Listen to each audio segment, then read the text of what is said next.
So in this question we are looking at Edexcel Stats 2, June 10, question 5. And this question is going to be dealing with the Poisson distribution and an approximation, and dealing with some concepts of hypothesis testing. So quite a long question. So a company has a large number of regular users logging onto its website. On average, 4 users per hour fail to connect to the company's website at their first attempt. Explain why a Poisson may be a suitable model. Okay, so again, like with the previous question that has come up, we need to make sure that we understand why this is the case. Okay, so the key thing here is that we have a variety of situations. We could say that they occur, so connecting errors, so errors occur independently or randomly. We could say that they occur singly. You can't have 2 failures at the same time. Or we could say that they occur at a constant rate. And again, any one of those would be good. If you write all 3, we take your best one and mark it. And again, that's unique to maths, it's unique to Edexcel. Okay, so that's quite nice for 1 mark. Find the probability that in a chosen 2-hour period, all users connect at their first attempt and at least 4 users fail. So we've got to consider 4 2-hour periods. So you need to recognize that x is the number of errors in 2 hours. So always define what's going on. So x is now Poisson 8, okay, because we're dealing with 8 users per 2 hours. Okay, so all users connect at their first attempt. So here, that's telling me that there are no errors. So it's the probability that there are no errors at all. So to do that, again, there's a variety of ways. You could use the tables or you could use the formulae. Okay, so I'm going to use the tables because it's there. We can see that it's going to be 0.0003.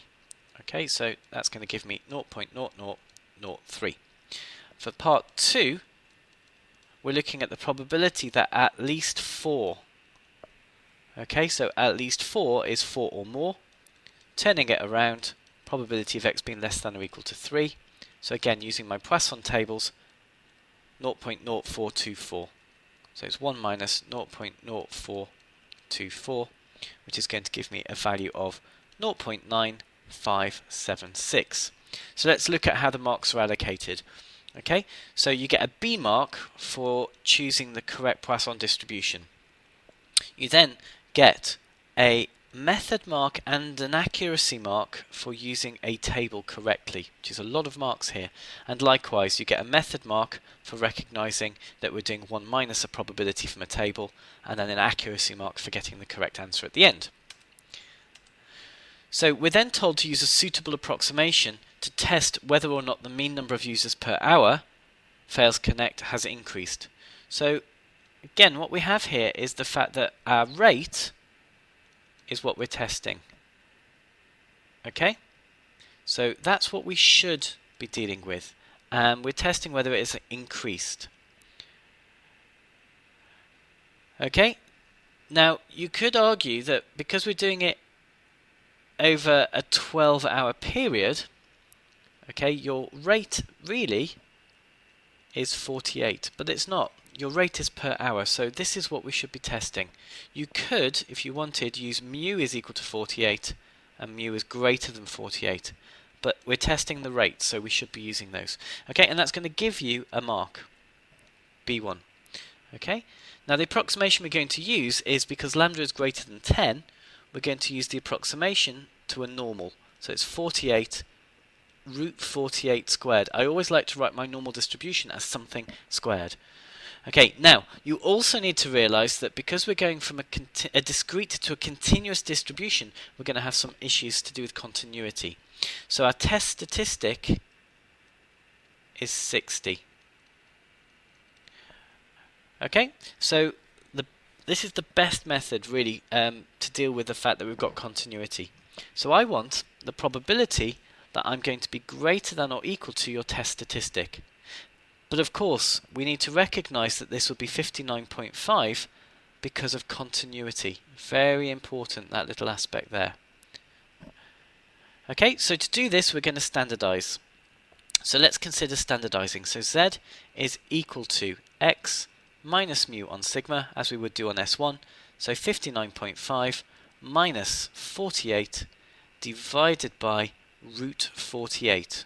Very important that we get the root correct.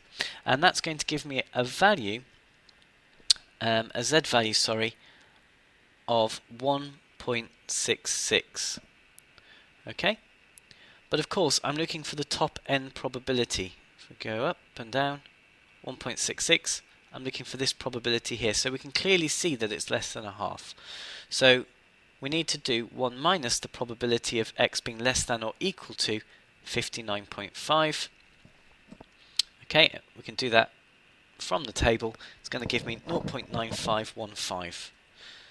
Okay, so the probability of exceeding my my test statistic is going to be 1 minus 0.9515, which if we work that out is 0.0485. Okay, now this is less than the 5% level of significance that we're dealing with. Okay, so since 0.0485 is less than 0.05, there is sufficient evidence. So we've got sufficient evidence to reject H0. Now that's not enough, we do need to put it into context now. So sufficient evidence to reject H0, therefore the mean number of users per hour failing to connect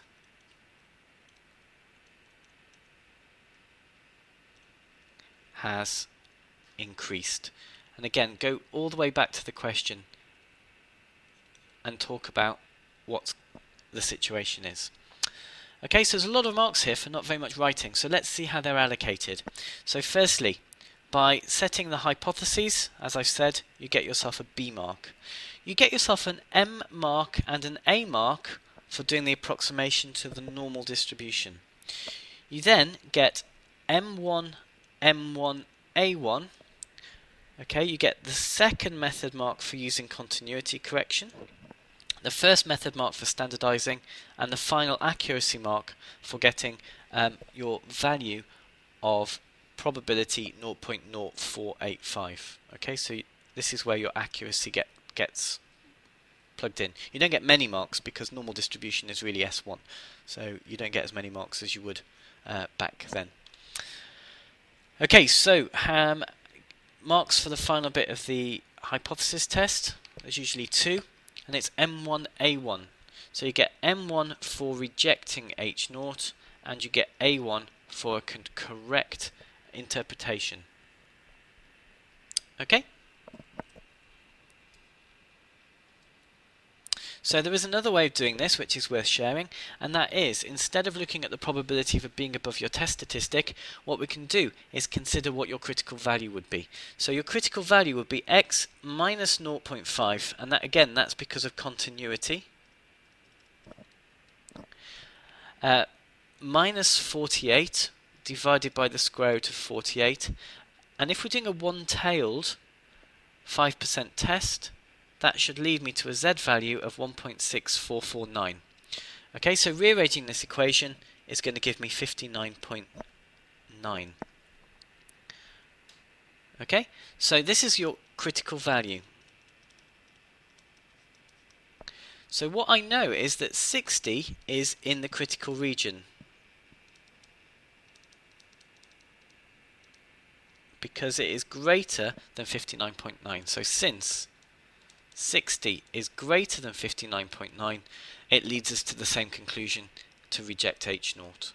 Okay, so if you're going to do it this way, you're going to get M1, M1, A1. So the M1 here is for doing continuity, the M1 is for doing standardizing, and the A1 is for getting 59.9.